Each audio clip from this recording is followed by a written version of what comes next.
샬롬, 좋은 아침입니다. 여러분, 어저께는 어버이날이었잖아요.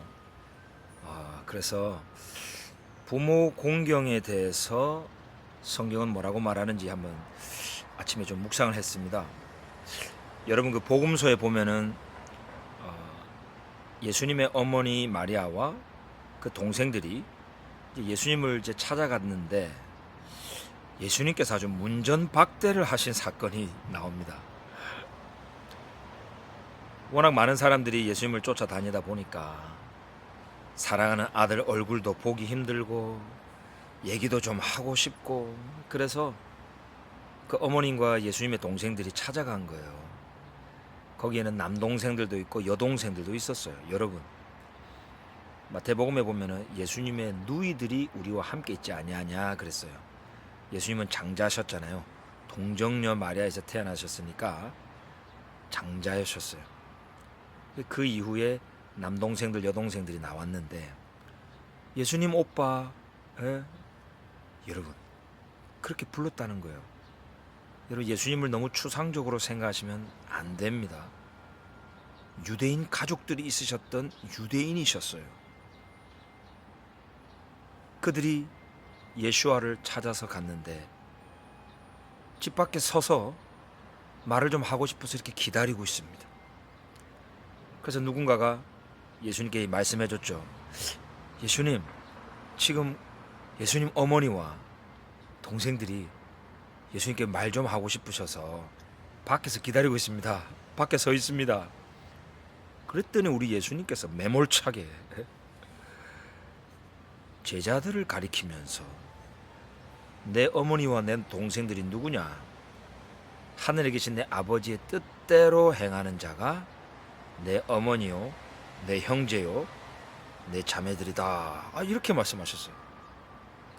그리고 사건이 끝나요. 여러분, 이 본문을 오해하시면 우리 예수님께서 부모 공경에 대한 그 율법 제5계명을 폐하신 분 같아요. 전통적인 가정의 개념을 뒤엎으신 분 같아요.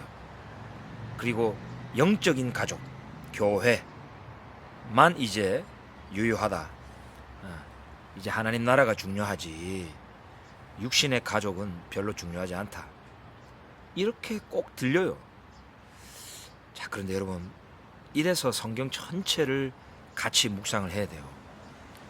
예수님은 청소년 때부터 부모님을 공경하셨던 분이셔요. 예루살렘 그 성전에서 부모님이 찾아왔을 때 따라가셨잖아요, 결국은. 그리고 순종하여 받드시더라. 누가복음에 기록이 되어 있어요. 또 가르치실 때도 너희들이 하나님께 드린 바 되었다고 부모님께 드릴 것을 하나님께 줬다고 그냥 입 싹 닦아버리면 안 된다. 하나님의 말씀 율법을 폐하지 마라. 너희의 전통으로 어찌 하나님의 말씀을 폐하느냐 하시면서 서기관과 바리새인을 참교육을 시키셨던 분이셔요. 부모 공경에 대한 계명을 중시하신 분이셔요. 죽으실 때는 어떠셨습니까? 어머니여, 여자여, 여기 당신의 아들입니다 하면서 예수님의 제자 요한을 추천해 주죠. 자기 그 빈자리를 채워줄 아들 제자를 다 어머니께 의탁합니다. 죽는 순간까지 어머님의 외로움을 걱정하시고 케어하셨던 우리 예수님이 나와 있어요. 여러분, 예수님은 부모 공경에 대한 계명을 폐하신 분이 아니세요. 어렸을 때부터 돌아가실 때까지 정말 하나님의 율법을 지키시고 온전히 준행하셨던 분이셔요. 그러면 복음서 사건에서 왜 그렇게 자기를 찾아온 어머님과 동생들을 밖에 그냥 세워두고 마치 이제 당신들은 내 가족이 아닙니다. 이제 내 가족은 하나님의 뜻대로 행하는 자가 내 가족입니다. 이렇게 말씀하셨을까요? 여러분, 거기에는 세 가지 이유가 있다고 생각합니다. 첫 번째는 예수님이 메시아이심을 드러내는 거예요. 메시아는 선지자고 왕이고 제사장이잖아요. 기름 부음 받은 자, 메시아, 그리스도 이런 뜻이잖아요. 우리 예수님이 그 마태복음 이제 13장 후반부에 보면 선지자가 자기 집과 고향에서 외에는 존경받지 않음이 없다. 즉 선지자는 고향과 집에서는 사랑과 존경을 못 받는 거예요. 왜? 하나님의 나라를 위하여 온전히 헌신해야 되거든요. 그래서 때로는 집을 멀리 떠나서 광야에 있어야 될 때도 있고,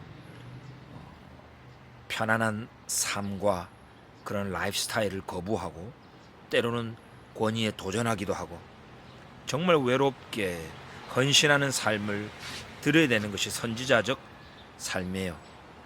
그래서 고향과 집에서는 인정을 못 받는 거예요. 그래서 예수님은 부모님이 찾아오셨는데도 모른 척하고 그냥 밖에 그냥 잠깐 세워두신 거예요.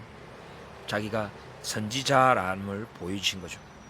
두 번째, 제자란 무엇인가를 가르쳐 주신 거죠.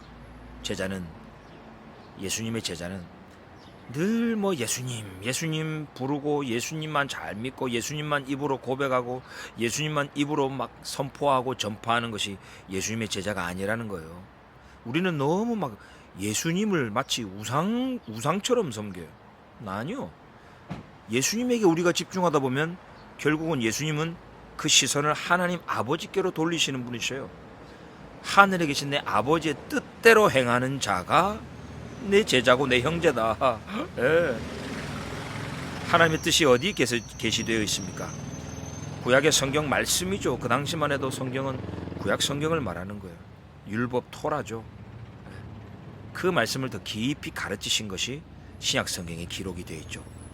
그것이 예수님과 사도들이 가르침이에요. 새로운 가르침을 전파한 것이 기독교가 아닙니다.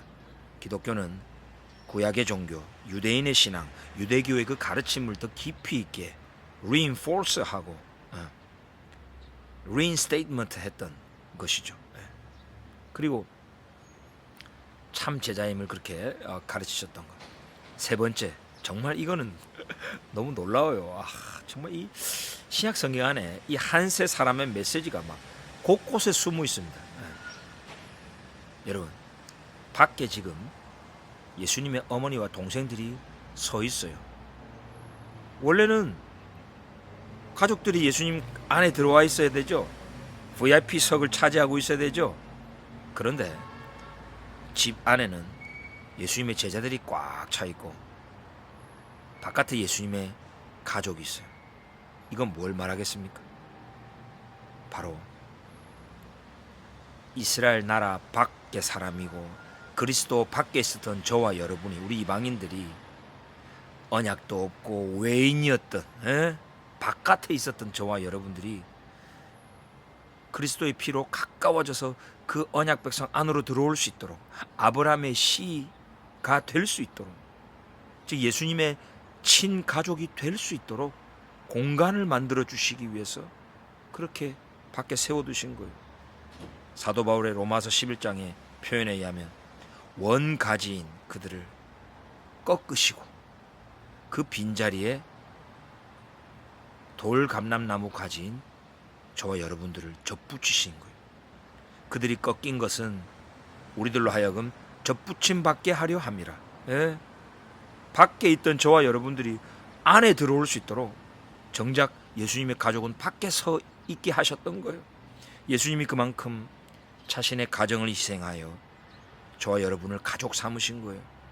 하나님은 이스라엘을 잠깐 꺾으시고 밖에 세워두시고 이방인인 저와 여러분들이 그리스도 예수 안에서 하나님의 자녀, 하나님의 가족이 될 수 있도록 그렇게 들이신 거예요.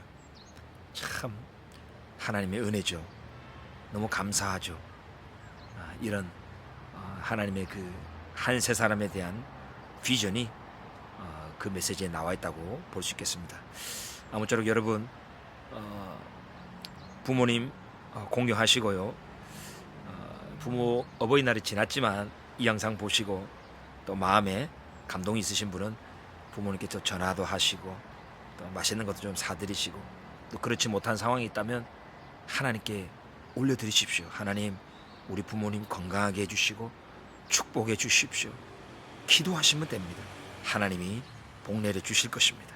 축복합니다.